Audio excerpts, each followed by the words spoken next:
Welcome to the Winner's Playbook. Every winner needs a game plan, and this one's for you. Disclaimer. The information contained in this podcast is general in nature and does not take into account your personal circumstances. Please head to the show notes if you wish to book in a free 15-minute call to discuss your personal situation. Welcome back to the Winner's Playbook. Finding the right financial advisor can make a huge difference to your future, or it can be a waste of time and money if you pick the wrong one. Today, we're going to be unpacking and giving you the inside scoop on how to find a great financial advisor, what red flags are to watch for, and what a good advice relationship should actually feel and look like. Before we get into that though, Billy, what's happening on your end, mate? And what's the latest in your life? What's going on? Well, I'm getting older, Josh, 41. Which I don't think that is old, but the body is feeling older. Yeah. And it's gotten to that point you hear about where you just get injured doing just mundane activities. Like I've had a few of those incidents. And so I was trying to figure out what to do, and I've caved and joined a Pilates class. So that's where I'm at. How'd the well, I was go? the only guy in the room, that's for sure. And I was definitely getting shown up by all the women in the class. I was struggling, but it felt great afterwards. So I'll give that a crack for the next couple of months. More of core? Is that more of a core exercise Pilates, or is it? What are you doing? This there? was Reformer Pilates, so it's on that machine. And you're doing all different movements and stuff, and it's bloody hard. It's hard. You're doing all sorts of moves you're not used to, and you got to balance, and there's a lot of core and a bit of strength, and it's quite good. Like I felt really good afterwards, so I'll definitely keep giving that a crack. I've seen that at my gym, and I've always wanted to give it a crack as well. Might have to put that on the agenda, or maybe even in the new office that we're fitting out. We're about to start fitting out our new office that we move into in November. Maybe there's room for a little Pilates, little studio or machine. I have seen those before. It's good to change it up, I think, and hit the body differently every now and then. So exactly, yeah. I don't think there's anything wrong with a bit of Pilates, but that's good to hear, Billy. I haven't been up to any Pilates, but on the home front or family side of things, Leon is 7 months old tomorrow, which is good. His teeth have started all coming out, so he's got the bottom two out, the top ones come out. They're like these little sharp daggers that bite into you. So he's trying to chew everything inside at the moment, which is quite fun. Not really, and then on the business side of things, obviously it's been pretty frantic as usual. Up in Sydney last week, had one of our now advisors, Shreya, win one of the awards at the Women Finance Awards, which was really good. So up in Sydney there, and then spent the weekend there with the family, done a bit of sightseeing, was good. And on the business side of things, obviously we're just settling today actually on the Gold Coast acquisition. So another business that we purchased, another advisor has come along and joined the Link Wealth team, Brendan, in that. And of course it is in the financial year, so we're pretty flat out just doing our regular work as advisors. But then the other layer on top of that is all these end of financial year super contributions and strategies that need to be organized within a month, and liaising with accountants. So this is it's always a busy period for us, but then it sort of notches up to another level, which is, it's all fun and games, and I suppose just a part of it, isn't it? Yeah, that's it. And today's podcast isn't about tax tips, but just the main one that I keep saying is don't rush to put your tax return in the first week of July, because there's data that still has to come through. And I think your accountant might get a bit annoyed if you hit them up on the 2nd of July and tell them to get going. That's what I keep hearing. That's a good tip. Yeah, I like that. Well, let's maybe kick off then. So if we're talking about looking for a financial advisor, of which we are both financial advisors, so we're going to be giving really the inside look as to what we see. And we obviously speak to lots of advisors. Billy, you've been around the game a long time, so you've seen a lot. What do you think people should be looking for when choosing a financial advisor? What do you think about there, and what should people be looking at? Well, there's a big misconception that all advisors are the same. There is a huge range of, skill level, but even just personality types, areas of specialization. There's a massive range. So you don't just go, I need a financial advisor, and then just sign up to the first one you come across. Yeah. You need to find one that suits you. I mean, yes, you want someone who's competent, but most good advisors are technically competent, but you need to find someone who suits your personality, who you actually want to work with. Like, that's the main thing. You don't want to be booking a meeting with an advisor and thinking, oh, I've got to meet with my advisor, this is going to suck. Like, you want to be enthusiastic and have someone that's on your side. So that's the main thing, I think, is don't just meet one and say, yep, that's good. Like, make sure you do a bit of research before you go and book that meeting. What's Find kind someone of you think who might suit you. Yeah, is it a bit like the dating scene? Like you get out there and you sort of just got to work your way around and don't just settle for the first person, and unless it is, of course, the one. But I think you are, right in that statement. And I think the other part as well is you've got to be very careful these days, because a lot of people do portray themselves to be financial advisors, and it's something that we have come across through all the social media that we do, and we've got quite a large following across the business. We've got some people impersonating us, or we even see people out there on social media that are sort of portraying themselves to be financial advisors, and they're not always an actual financial advisor. Like we've all heard the term finfluencer that's been thrown around, and it's something you got to look out for. And the first check you can always do is actually just check the ASIC register. Just Google the financial advisor register and look at Billy Norman or Joshua Lee, and you'll be able to actually see at which date they actually became a financial advisor, and actually make sure that's legit. And if they are still a practicing financial advisor, which is called being an authorized representative, and on there you can actually check out highest qualifications, I believe, on there, just to make sure that they are legit. But that's always a starting point, because I know, Billy, you and I, we always, we see quite a few people on TikTok, and sometimes they're pushing these agendas, and they don't really seem to be what we would probably deem to be a legitimate, proper financial advisor. And the point that you mentioned I thought was really good as well is there are some differences between some advisors, and sometimes they only specialize in certain fields. Like some advisors might just work around property, and I wouldn't really call them a financial advisor if that's what they do. But some advisors do have some real niche areas that they do focus on. But it's like you said, Billy, it's sort of figuring out what you want, and then making sure that match actually aligns. And there's nothing wrong with maybe speaking to a few advisors, I guess, if you are unsure. Have you had clients ever do that to you, Billy? Have you had clients, have a bit of a look around and have a chat and say, look, I'm just speaking with other advisors? Yes, yeah, that's happened to all of us, I think. But I guess, like, okay, what steps should you take? Like, you're looking for an advisor. Mm-hmm. Most decent advisors have a pretty strong online presence these days. So the point is, you don't need to go and book 4 one-hour meetings with 4 different, that's a lot of time and energy. Sure. You could end up wasting a lot of your time and the advisor's time. So I think first thing to do is social media, LinkedIn, speaking to friends who have advisors, like do that research before you go and book in a full meeting, because you can screen a lot of people out just doing that. Then, as you say, like your compliance check is to check the Money Smart register. That takes 30 seconds. Yeah. Check their LinkedIn, make sure that checks out, right? They've got a bit of experience, they're qualified, they're registered. Go to the company website, all those sorts of things. Watch a bit of social media if they've got any content, or like this podcast, we've got a podcast too. So do all that stuff first, then book in the initial chat. And that might just be a phone call, right? Then you can ask questions, get a feel for them, tell them about your situation, make sure that they also think that you're a good fit, and then book the first meeting. I'll do all that first rather than wasting time in 1-hour meetings, 1.5-hour meetings. Yeah, that's. Have I missed anything? What do you reckon? No, I don't think so. I think that's really good. I think that obviously a lot of clients find us through social media, and how many times have we had say that they just like the vibe and got that connection before they've even then spoken to us. It's like they already know us. So I think that's a great way of approaching it. But you also got to be careful if we get into what are some of the warning signs that an advisor might not actually have your best interests at heart or in mind.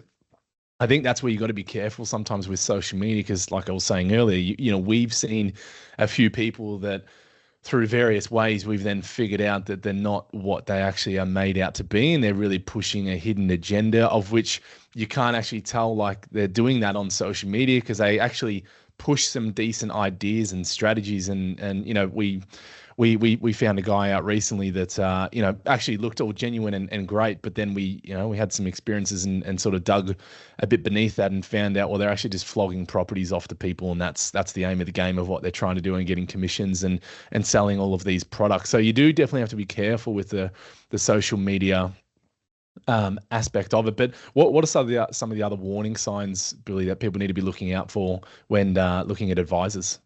Yeah, it's incredible. Like even like I've been around the game for 20 years, and that person you're talking about, I was fooled by that too. Saw this guy on TikTok talking about helping people pay off their home loans quickly, and like seemed like a good guy, and he was in it for genuine reasons. And then we found out, no, he's just another guy flogging off the planned properties and taking massive commissions. So real estate is not regulated to any degree compared to financial advice or accounting or medical profession. Like, it's not regulated. Yeah. And what it means is that unfortunately there is a big financial incentive for some advisors, i.e. if they sell new build properties, they get paid very, very well. And so as soon as you see there's any connection with new build properties and financial advice, that is a massive red flag, because, well, from what I've seen, 100% of the time, you're not going to get great advice. New build properties are very risky, and the advisor, and sometimes they're not even really an advisor, they hold themselves out as an advisor, they're getting paid very well to sell you those properties. So anything to do with new build properties, I would just get out of there straight away. That was my number one. That's the biggest red flag, I think, to be honest.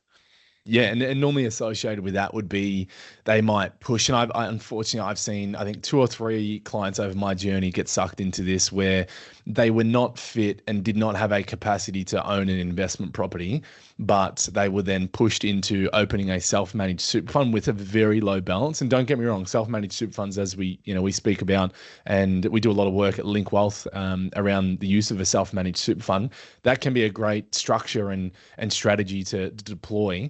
But for only the right people, whereas the ones that I typically see get pushed into these and fall victim to these, I don't want to call them scammers, but maybe that is a way to call them, I suppose, are typically not the most technical. They've got low super balances, not a huge amount of income, and then they're sold this, unrealistic reality of what will happen once they do these things and buy this unit, typically unit or a new build, or off the plan. And like you said, that was the number one thing I was going to mention, Billy, is when property is involved, you've got to be very careful around that side of things, because the commissions, just to even talk about that, I've had people approach me through LinkedIn saying, hey, Josh, can you help me, sell these properties to clients as investments and so on and so forth. And they're offering 40 to 50K commissions. So for people in our space, not doing it for the right reasons, we can tell how that's going to be quite attractive for them to get, 40, 50K commissions on these properties for not a whole heap of work. So yeah, biggest red flag is most definitely, I would say, if property is involved and they're pushing new builds off the plans, just naturally be very careful around that to begin. And I guess that ties a little bit into that if they're just pushing products as well. If an advisor is just first and foremost, when you speak to them, they just talk about your products and all they want to talk about is finding you cheaper products, and that's all they're talking about. They're not talking about your goals and the strategy. They're just purely going to be pushing products to you.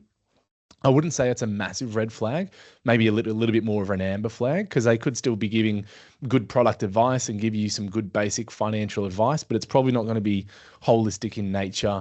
And it's probably going to be quite transactionary in their approach as well. Then it's going to be more of a transaction and not really building a long-lasting, fulfilling relationship with a good financial advisor who's going to give you advice around all of the areas that are required. And the final part I had before I throw it back to you, Billy, if we've missed anything there, is the advisor not being transparent around their fee offering and how they charge fees as well. Like, again, good advisors should tell you straight up front what their fee structure is going to look like. And like at 𝗵𝗵, we charge a fixed fee for the work that we do for the project.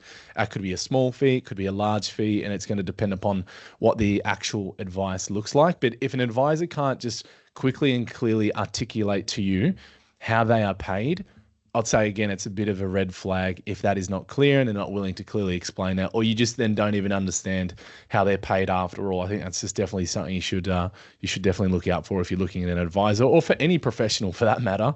You want to know how they are ultimately incentivized. What do you think, Billy? Have we missed anything there? Now, that's pretty much it. It really is property is the biggest one. And we won't talk about property too much more, but the other we've seen a lot of people lose a lot of money in property funds too. So like a managed fund that's buying direct property, again, because it's not regulated properly in Australia. Sometimes they're selling a product and they've got some other ownership of the business behind that property fund, and they're making more money on that side as well. It usually leads to a poor outcome. So anything to do with product sales, like you're trying to find an advisor who's trying to help you get what you want in life and make your life better. Buying properties is not, that's not the main thing we should be focusing on. Yeah, I agree. And I would throw crypto in there as well. You'd probably be careful around that. I know there are some people out there, again, kind of like pushing properties, but they're pushing cryptocurrency. That's not an area that advisors can, I suppose, legally give advice around at this point in time. There's some regulatory change sort of happening at the moment. But of course, we can talk and educate our clients around investing in crypto if that's something that they want to do, I suppose, on their own accord. But if you're finding a financial advisor and they've got all these crypto products they want to sell you and get you into, that might be a red flag as well. 100%. And so that's the other thing in the product side. Anything to do with foreign exchange, anything to do with FX trading, online trading platforms. We're going to achieve X double-digit return through this trading system. Anything to do with trading is usually going to give you a very bad outcome. Yeah. And talking to that exact point, I had a retiree client of mine put, I think it was 60 or 70 grand a couple of years ago into a platform, and it was too late because I caught up with her at the end of for her end of financial year sort of review.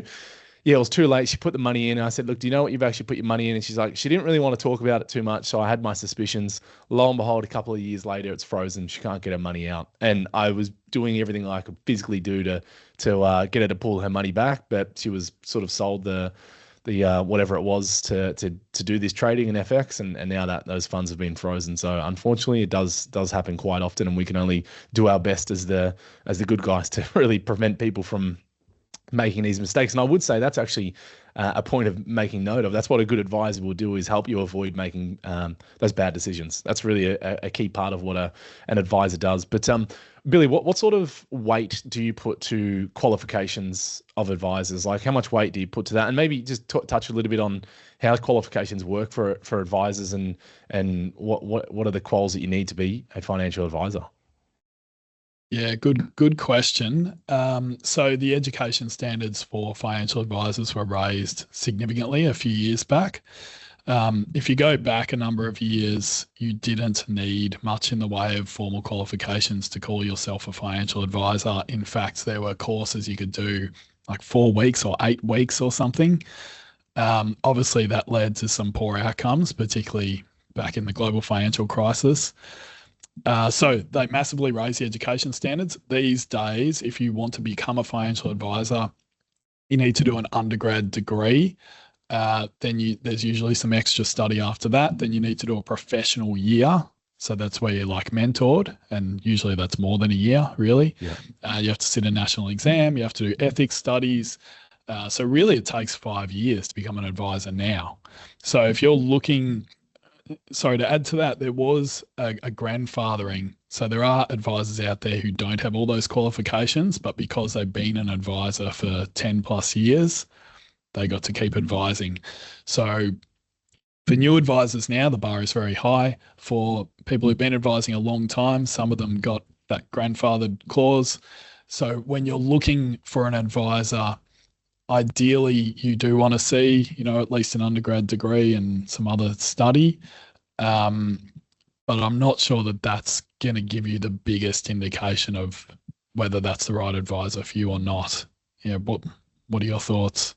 Yeah, I agree. And I think the qualification is really just for a financial advisor. It's the ticket to the table. But just because an advisor might have a master's being like one of the highest qualifications that you can get, it does not mean that they're going to be a great financial advisor for you. So, part of that does come, I suppose, a little bit with life experience and maybe the firm that they're actually working at. Because, we see some advice firms have people starting that have done their degree and have them working in the back end of things in admin roles and other roles for years before they even get to becoming an associate advisor and starting their professional year. Whereas, say, as a business like ours, we could train someone from scratch probably within at least a maximum of say 2 years and have them capable of probably handling nearly every piece of advice one could think of. So I think it is, the qualification is good. It's a ticket to the table, but it's not always going to correlate to that person actually being a good advisor, because being a good advisor and learning strategy and how that works in reality, it's very different. I can talk from doing my own studies. That helped me, but it didn't fully prepare me at all to getting into the hot seat and actually becoming a financial advisor, working with clients, understanding emotions, financial markets are collapsing. What do you do? Like, that stuff you don't pick up through uni. You only pick up through years in the hot seat. So there is a part of actually having some life experience and working with a group of people that do have that experience and have seen the ups and downs. And I suppose for you, Billy, you were around in the global financial crisis. I'm sure you have some good learnings from experiences like that, would you say? Yes, and that was extremely valuable going through that. But one of your points was going to the right firm for advice, because there are some advisors out there that are very small businesses, so it's just them that you're dealing with, like one person. And to me, that's a lot more challenging to deliver really good advice if you're just one person. Like all the younger advisors we have here in associates, you and I are imparting all of our experience onto those people as well, and that's feeding through to the quality of advice that they give. So it really is. It's really a holistic thing. It's not just ticking off X qualifications or ticking off 10, 20 years experience. It's a combination of all those things. And I think it goes back to the first topic we're on, which was, how do you find a good advisor? Well, look at the money smart thing, make sure they're registered, look at the business, look at what they're doing on social media, see if you like the feel of that, and then reach out and see how it goes and go from there. I wouldn't worry too much about number of years experience or X number of qualifications. Yeah, no, I totally agree. And what if we talk about, how does a good advisor help clients set and achieve their goals?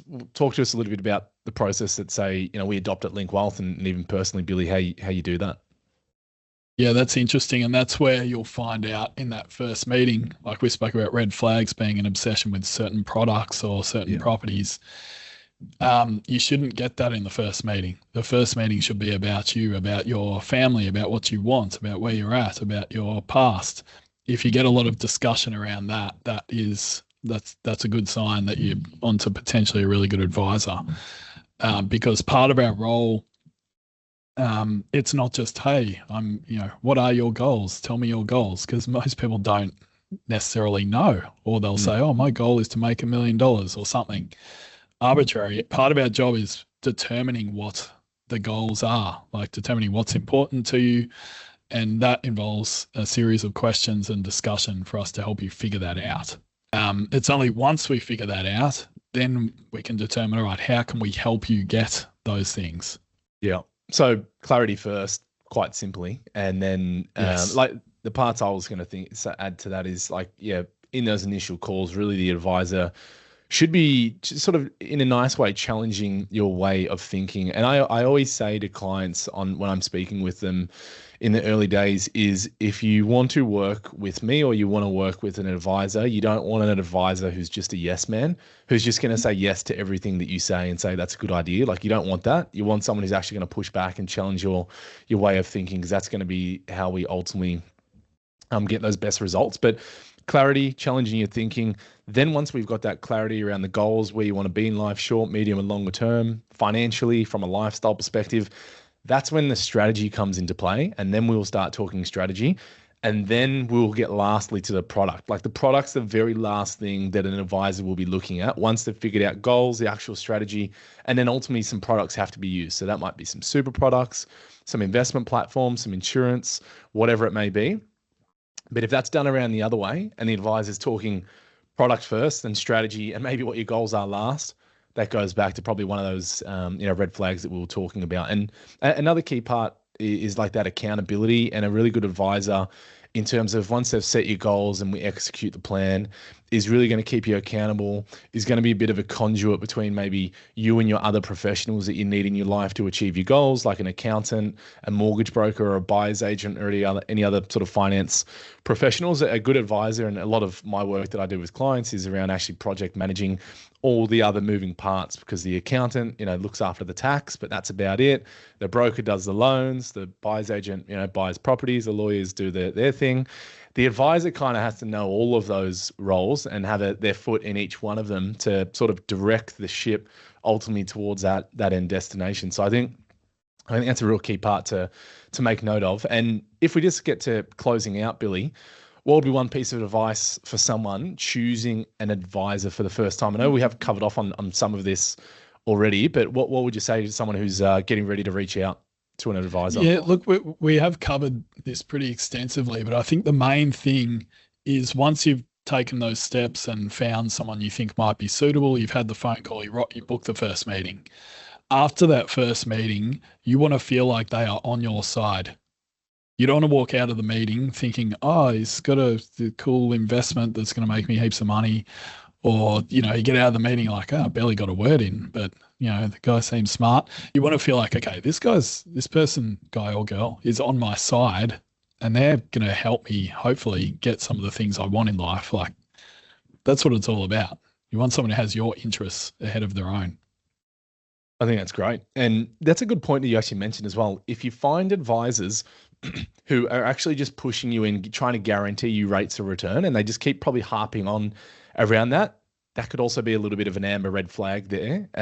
If that's all they're talking about, and particularly if they're saying we can give you guaranteed returns of 10% plus, that generally means you've got to be very careful and look at what they're actually going to be investing in. So I would actually put that back in the old red flag category, that one. But the thing I was going to say, for anyone that is considering to reach out to a financial advisor, the best thing you can actually do is, let them obviously ask the questions, let them understand your situation, but then allow them, and even ask them if they don't do it themselves, to actually tell you a little bit about their life, their journey, and why they're actually a financial advisor. Like, why do they do that job, and why is it satisfying to them? What do they get out of being a financial advisor? And actually flip it and get a bit of an understanding of their life, and a bit of insight. I think that's really, I think that can be really helpful, and really helps forge that relationship in terms of, from my own experience, what I've seen. But anything you would add there, Billy? No, I think that covers it off pretty well. I think we've nailed it. Well, before we close out, any plans long weekend, Billy, down here? Obviously, I think it's Australia-wide, the long weekend. Anything happening on your end? I was checking out this Korean barbecue joint in Burwood, where it's like all you can eat Korean barbecue buffet. And it even has an all-you-can-eat kids price, which I think I've been there, Billy. Have you? I've been, yeah. It's called Wagyu Fun. Wagyu Fun. Is it good? I used to live around the corner from there a couple of years ago, and I can confirm it's worth going to. Sweet. Right, I think it's about, is it $40 a head or something for adults? And there was a kids price, which, because you don't want to spend $40 for your kid to potentially eat nothing. So yeah. Yeah, true. No, I can confirm that's worth going if you like a good meal. Nice. Yeah, you can't go wrong on that side of things. And yeah, I won't be going to Wagyu Fun. I think it's just going to be a quiet one. The weather is not great down here in Melbourne at the moment. It's just cold and windy, and I don't think I've got much planned. So maybe I need to look at going to Wagyu Fun as well, quite possibly. But no, that's a good, guys. We'll close it out. So yeah, just in closing, obviously the right advisor should really feel like a partner, not a salesperson. And of course, if today's chat gave you a clearer idea of what to look for, hit subscribe, leave a review, and send this to someone who's thinking about getting help with their finances. Until next time, Billy, I'll catch you then, mate, and enjoy the weekend. Awesome. Thanks, Josh.